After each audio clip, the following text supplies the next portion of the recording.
Shalom Bapak Ibu Saudara yang Tuhan Yesus kasihi, perkenalkan saya Pendeta Melki Patoni, Pendeta Jemaat GPIB Anugerah Pangkalan Berandan, Pospelkes Secanggang, Kabupaten Langkat, Mupel, Sumut Aceh.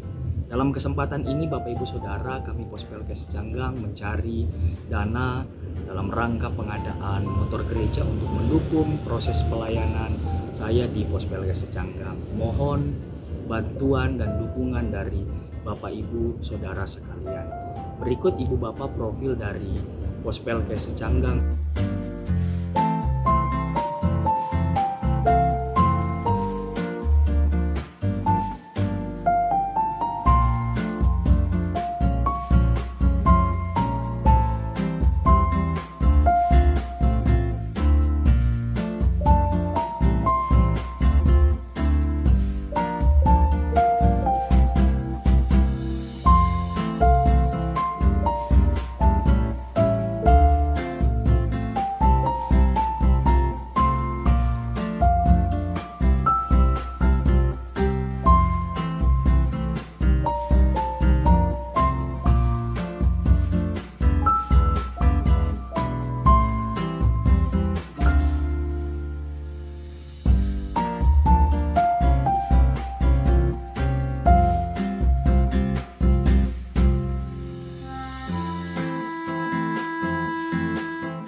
Demikianlah Bapak Ibu Saudara profil dari Pospelkes Secanggang.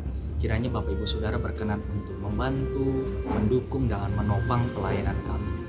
Bantuan Ibu Bapak Saudara dapat diberikan melalui nomor rekening di bawah ini. Terima kasih, Tuhan Yesus memberkati.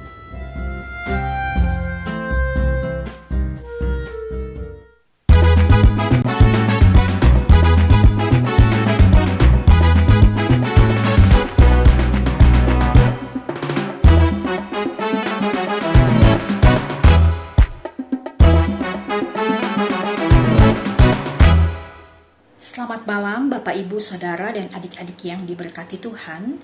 Pada malam hari ini sebelum kita mengistirahatkan tubuh kita dalam program Night Call GPIB, saya Pendeta Peggy Hengki Saipasa, saya mengajak kita semua untuk ada dalam perenungan bersama. Kita akan berdoa dan kita akan membaca firman Tuhan yang diambil dari 2 Tawarik pasal 20 ayat 31 sampai 37. Namun sebelum itu mari kita merendahkan diri di hadapan Tuhan. Mari kita bersahati, mari kita berdoa. Allah Bapa yang kami muliakan di dalam Yesus Tuhan, sungguh kami bersyukur di sepanjang hari ini Tuhan boleh menyertai kami, memelihara kami, dan menolong kehidupan ini. Karena itu Tuhan Yesus, sebelum kami membaringkan tubuh kami yang letih karena aktivitas sehari yang dapat kami lakukan di hari ini, kami rindu untuk mendengar berita kebenaran firman-Mu.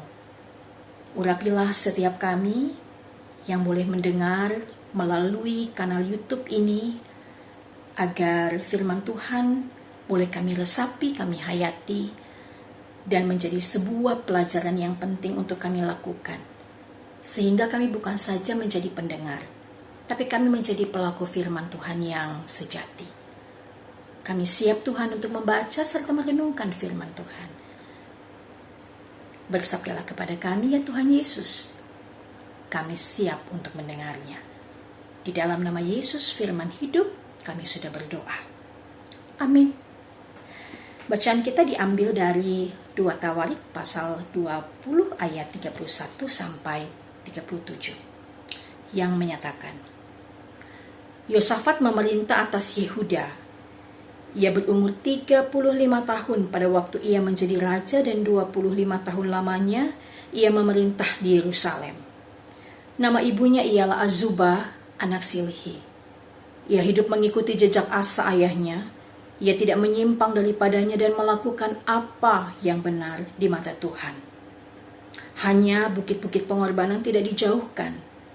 Bangsa itu belum mengarahkan hatinya kepada Allah nenek moyang mereka. Selebihnya dari riwayat Yosafat dari awal sampai akhir, sesungguhnya semuanya itu tertulis di dalam riwayat Yehu bin Hanani yang tercantum di dalam kitab Raja-Raja Israel. Kemudian Yosafat, Raja Yehuda bersekutu dengan Ahazia, Raja Israel yang fasik perbuatannya. Ia bersekutu dengan Ahazia untuk membuat kapal-kapal yang dapat berlayar ke Tarsis. Kapal-kapal itu dibuat mereka di Ezion Geber. Tetapi Eliezer bin Dodawa dari Maresa bernubuat terhadap Yosafat, katanya, "Karena engkau bersekutu dengan Ahazia, maka Tuhan akan merobohkan pekerjaanmu." Lalu kapal-kapal itu pecah dan tak dapat berlayar ke Tarsis. Demikian pembacaan Alkitab. Yang berbahagia adalah setiap kita yang bukan saja mendengar, tetapi melakukan firman Tuhan. Ibu bapak, saudara-saudara dan adik-adik yang terkasih, kita pernah mendengar sebuah kalimat bijak yang mengatakan, kesempurnaan itu hanya milik Tuhan. Ya, saya meyakini itu, bahwa kesempurnaan itu hanya milik Tuhan. Tidak ada manusia yang sempurna. Pemimpin-pemimpin umat juga tidak sempurna. Yosafat, seorang yang benar di mata Tuhan, mencari Tuhan dengan tekun, juga tidak sempurna. Dia berhasil karena pertolongan Tuhan. Dan dalam bacaan Alkitab pada malam hari ini, kita diperlihatkan akan sebuah kejatuhan, kegagalan yang dilakukan oleh Yosafat. Dan kalau kita mau merincinya, maka sebetulnya ada di pasal yang ke-18.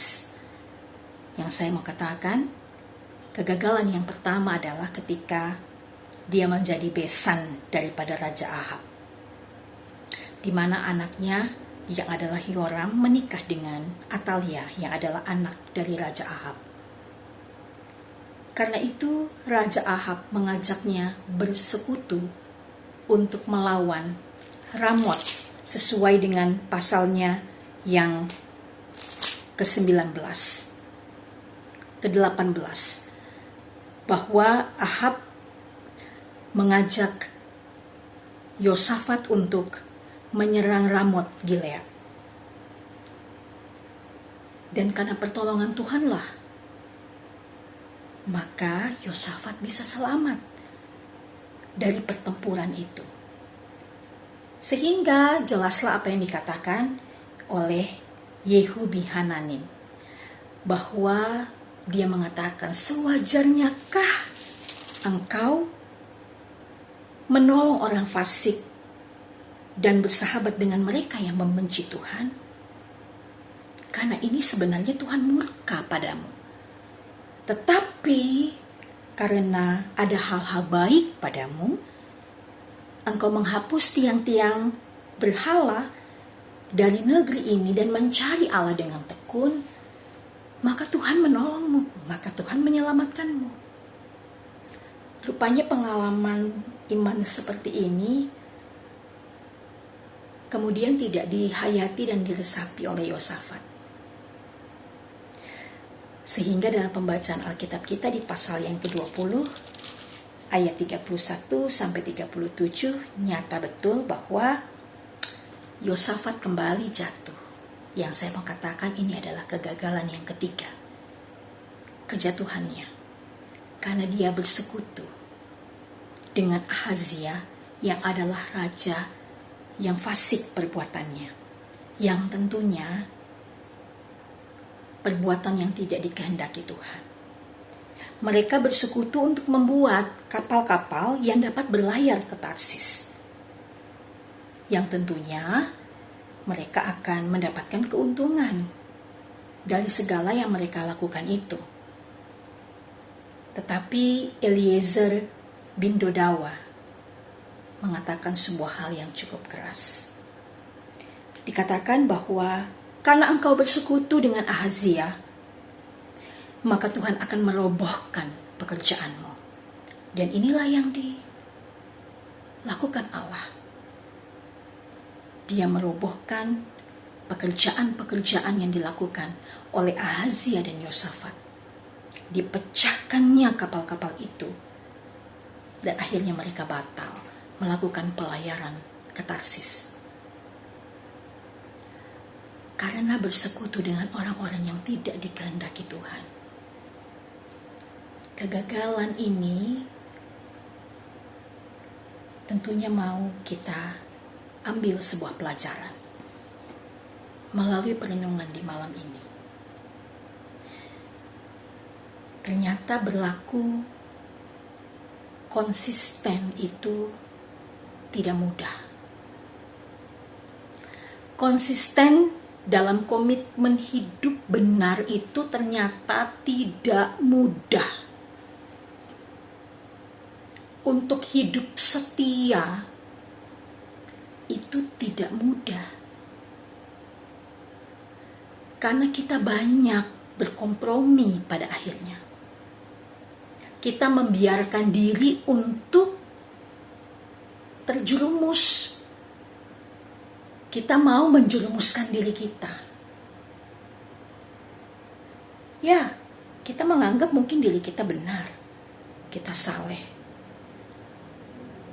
Kita hidup sesuai dengan apa yang menjadi kehendak Tuhan. Tapi ternyata hidup kita bersekutu bersama dengan orang-orang yang tidak sejalan, tidak satu track dengan kita. Dan pada akhirnya, teguran kepada Yosafat itu juga akan berlaku, teguran itu kepada kita. Jika kita tidak mendengar dan tidak menaati, bahkan mengabaikan apa yang menjadi kehendak Tuhan dalam hidup ini. Firman Tuhan ini sangat indah, sangat bagus. Sekaligus mengingatkan kita untuk mau bersedia terus memperbaharui dan memperbaiki diri. Tidak kemudian sombong, tidak kemudian merasa diri bahwa segalanya sudah kulakukan, tapi ternyata kita jatuh, kita gagal, kita terjerumus, kita ikut arus. Ini yang harus saya dan Bapak Ibu ingat baik-baik dalam perenungan kita di malam ini sebelum kita membaringkan tubuh kita. Apa yang sudah kita lakukan di sepanjang hari ini? Adakah kita mendengar bisikan Tuhan untuk mematuhi dan hidup setia, konsisten dalam komitmen hidup, taat padanya, berlaku benar, bukan hanya ketika kita membutuhkan Tuhan, bukan hanya ketika kita terdesak dalam himpitan hidup, tetapi ketika kita dalam keleluasaan, berada dalam puncak teratas dalam hidup, maka kita akan mudah untuk kompromi dengan hal-hal yang tidak berkenan, kompromi dengan dosa, hidup dalam relasi yang toksik, relasi yang tidak sehat, hidup bergaul dengan orang-orang yang tidak benar, berusaha untuk mengambil mereka, berusaha untuk membawa mereka ke jalan yang benar, tapi ternyata kita yang terjerumus. Tapi ternyata kita yang ikut arus, dan kita hidup terlena. Firman Tuhan hari ini, di malam ini, mengajak saya dan Bapak Ibu untuk merenungkannya bersama. Untuk selalu menyenangkan Tuhan dan mengikuti apa yang menjadi kehendak-Nya. Gak usah neko-neko, kata orang Jawa. Gak usah macam-macam, satu macam aja. Yaitu kita melakukan apa yang menjadi kehendak Tuhan, hidup benar sesuai dengan standar Tuhan. Maka hidup kita akan aman, maka hidup kita akan nyaman, maka hidup kita akan penuh dengan damai sejahtera Tuhan. Biarlah firman Tuhan boleh kita lakukan dalam hidup kita selama Tuhan masih mengaruniakan hidup ini kepada kita. Amin. Mari kita bersama kita berdoa. Bapa, kami bersyukur untuk firman Tuhan yang boleh menguatkan kami sekaligus mengingatkan kami. Hidup bersama dengan Tuhan butuh konsisten, butuh ketegasan, butuh komitmen yang kuat dan utuh. Karena kami akan dihantam oleh berbagai-bagai hal yang membuat kami semakin jauh daripada Tuhan, menjerumuskan diri kami kepada hal-hal yang tidak berkenan di hadapan-Mu. Tetapi melalui firman Tuhan hari ini kami diingatkan untuk berada di jalan yang benar, untuk mengikuti apa yang Engkau kehendaki dalam hidup. Maka sejahteralah kami, maka amanlah kami, maka damailah kami. Biarlah firman Tuhan terpatri dalam hati kami, dan kami lakukan itu dalam hidup yang masih Tuhan percayakan kepada kami. Di malam hari ini ya Tuhan, sebelum kami membaringkan tubuh kami mau berdoa bagi mereka yang sedang sakit, baik karena COVID maupun penyakit yang lain. Tuhan ada memulihkan mereka. Kuasa Tuhan berlaku atas mereka, sehingga mereka boleh kembali sehat. Mereka boleh kembali melakukan aktivitas mereka. Kami doakan mereka yang dalam pergumulan hebat, pergumulan hari-hari, pergumulan bersama dengan keluarga, pergumulan ekonomi. Tuhan tolong mereka. Persiapkan mereka, hati mereka yang teguh, percaya mereka yang utuh kepada Tuhan. Supaya dalam hidup mereka selalu dan akan terus mengandalkan Tuhan. Mereka yang kehilangan orang terkasih, mereka yang berduka, Tuhan hiburkanlah mereka. Biarlah Engkau menjadi penolong, penghibur yang sejati dalam kehidupan mereka. Mereka yang ada dalam situasi perang, Tuhan tolong, selamatkan mereka, amankanlah mereka, supaya mereka boleh terus merasakan di situasi genting dan tidak aman Engkau hadir. Kami doakan juga Majelis Sinode GPIB, seluruh jemaat-jemaat GPIB yang tersebar di pulau-pulau, unit-unit misioner yang bekerja, yang berjerih lelah, bahkan mereka yang ada berjerih lelah untuk program morning dan night call ini. Tuhan, mempersiapkan segala sesuatu agar melalui channel YouTube ini nama Tuhan dimuliakan, nama Tuhan diserukan, sehingga setiap orang yang boleh mendengar setiap renungan baik pagi maupun malam, morning call maupun night call, sungguh-sungguh mereka terberkati, dan mereka juga dipanggil Tuhan menjadi berkat. Kami doakan mereka yang boleh mengikuti program ini, supaya melalui program ini mereka dapat semakin mengenal Tuhan, setia dan mengandalkan Tuhan dalam hidup ini.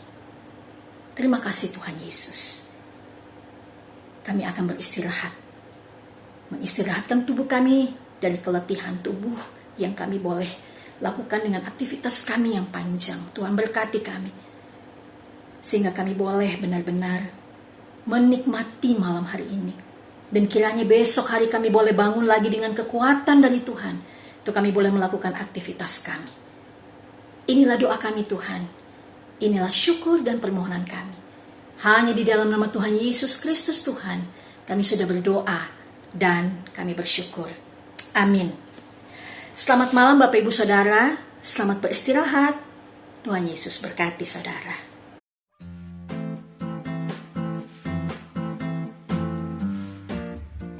Shalom Bapak Ibu Saudara yang Tuhan Yesus kasihi, perkenalkan saya Pendeta Melki Patoni, Pendeta Jemaat GPIB Anugerah Pangkalan Berandan, Pospelkes Secanggang, Kabupaten Langkat, Mupel, Sumut, Aceh. Dalam kesempatan ini Bapak Ibu Saudara, kami Pospelkes Secanggang mencari dana dalam rangka pengadaan motor gereja untuk mendukung proses pelayanan saya di Pospelkes Secanggang. Mohon bantuan dan dukungan dari Bapak Ibu Saudara sekalian. Berikut Ibu Bapak profil dari Pospelkes Secanggang.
Demikianlah Bapak Ibu Saudara profil dari Pospelkes Secanggang. Kiranya Bapak Ibu Saudara berkenan untuk membantu, mendukung dan menopang pelayanan kami. Bantuan Ibu Bapak Saudara dapat diberikan melalui nomor rekening di bawah ini. Terima kasih, Tuhan Yesus memberkati.